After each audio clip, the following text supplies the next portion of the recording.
What's up, guys? We're in Phoenix, Arizona with Jose from Inked Xpressions, and we're going to tour his unique shop setup. I always say most of us start in our garage or basement, and even my shop. I refuse to rent space. I still operate out of my house. There's definitely advantages, some disadvantages, but I always love seeing a shop that's nice, lean, and mean.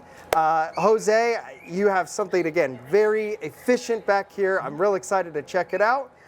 Just tell us a little bit about when you started Inked Xpressions. Yeah, so I started back in 2016 from our garage with a manual. You know, it was very old manual, so it was really hard to get like good print. So right away we had to upgrade to a automatic machine if we wanted to take this seriously, and we did. I mean, I don't regret. I mean, it was a great decision. It was hard at the beginning, but at the same time, that situation made us like look for more customers, and at the end it worked out. Yeah.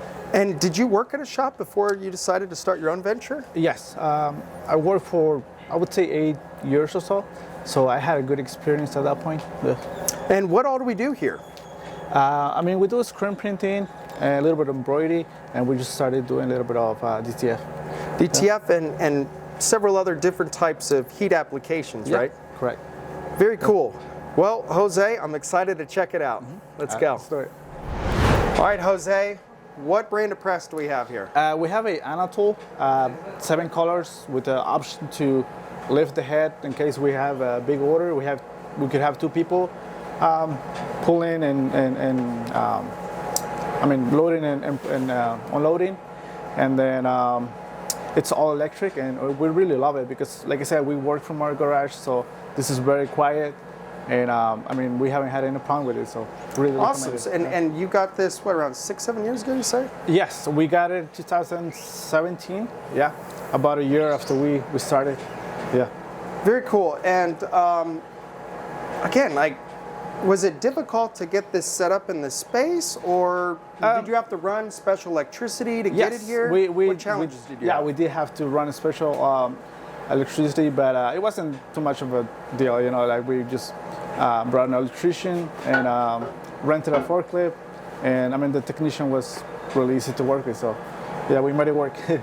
Okay, so we started on a manual and then we upgraded to the auto, and it makes sense that definitely helps take out some of the human error and helps elevate the quality of the prints, but it also comes down to using some of the right tools. So we see these squeegees over here. They, you know, you have different durometers for different types of inks, the different color, how much we want to lay down.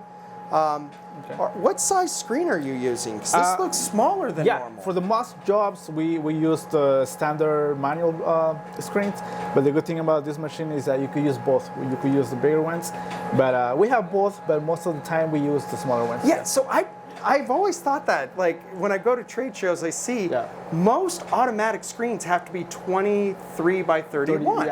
And the Anatole can be 20 by 24. Yes. And it does use less emulsion, and it is, like, it's lighter, it's easier to store, and it is cheaper. So there are a lot of advantages of it. Something I struggle with every day in my shop, and it's just common when you work out of your home, is maximizing the space. Did you find that to be challenging? Yes, it's been a challenge, but we learned, like, throughout our journey. Like, we use, I would say, like, the space that we have really accommodated everything to where, like, there's no more open areas, to be honest, but everything has its purpose. So we have our computer here where we check the orders, everything to check the prints. We have a dryer. It looks like you really like technology too. It's amazing when you can use technology, you can go a little bit leaner and so forth. So we have a big, nice touch screen there. I can't remember the last time I've seen that big of a touch screen on a dryer like that. And then, of course, over here we have our DecoNetwork and our order worksheets to keep us organized. When did you sign up for DecoNetwork?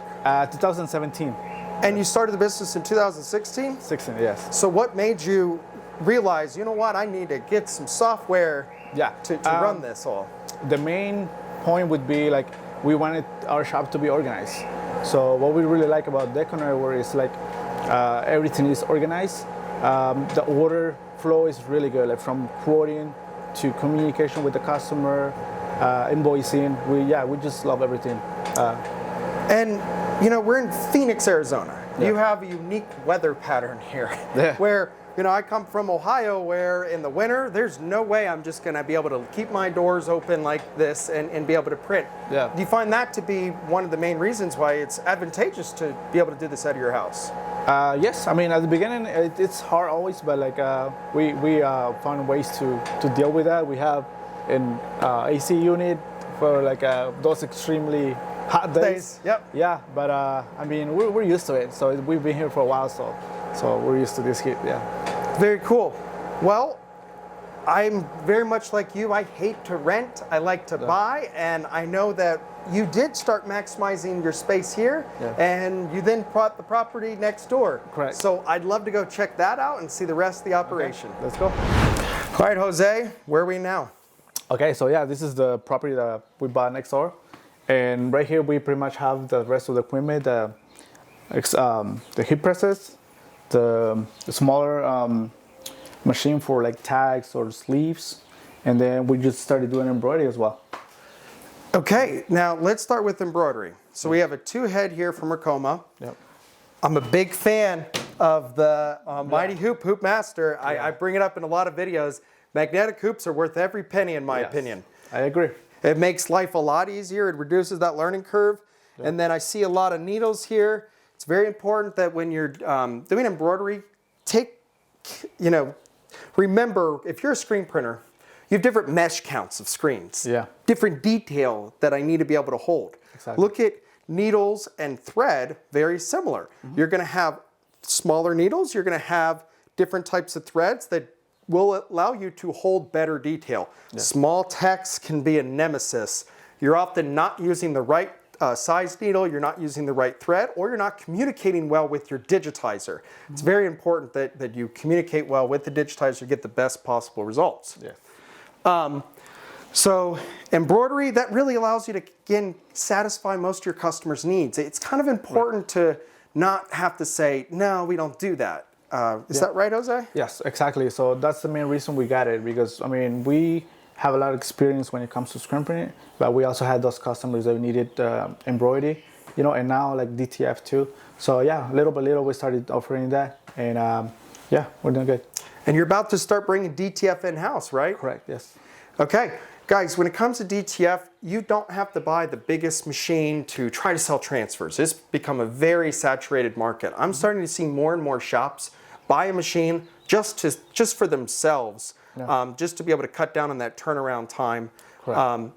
So over here we have some of the other heat application, the Hotronics 360 IQ.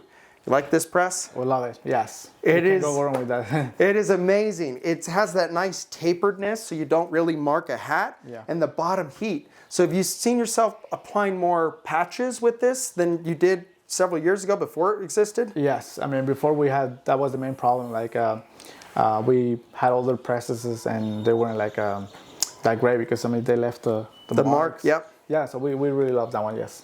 Very cool. And then like you were saying, we can quickly tag, or we can do sleeves, things like that with this miniature screen press. Yeah. So in this case, we didn't need a dryer because we use a low temp ink. So when we do like big orders that requires like a custom tag or stuff like that, we always use this machine. Yeah, same, electric, quiet. We love it. Wow, and check out this screen. I mean, it's pretty cool. Even smaller than the ones that we use over there. Yes. Yeah. And you just expose them the same way, obviously. Correct, yes. Your air compressor, one thing you've stressed is, hey, we're in a neighborhood, we kind of have to be quieter. Yes. And California Air Tools, that is the exact same air compressor I have in my shop, and I run 2 air fusions from it, and absolutely love it. The guys, that California Air Tools makes a very quiet air compressor. So does Husky, but I tell you, whether you're in a big shop, you're in a neighborhood, nobody wants to hear the air compressor going off all the time, and it's loud. I mean, it's just loud. Yeah. So highly suggest looking at the California Air tools if you want something it's not going to annoy the employees all day, every day. Yeah, exactly. And the Hottronics, I mean, you have the Classic Fusion. This is the #1 selling heat press, I think, in the world. I know this is Hottronics' best-selling heat press. The 360 IQ is their second best-selling. And then their Air Fusion and their Dual Air Fusion, very popular. Yeah. Jose, once you went pneumatic, you probably don't use this all that often anymore. Exactly. So we started with that. I mean, as probably everybody, you know.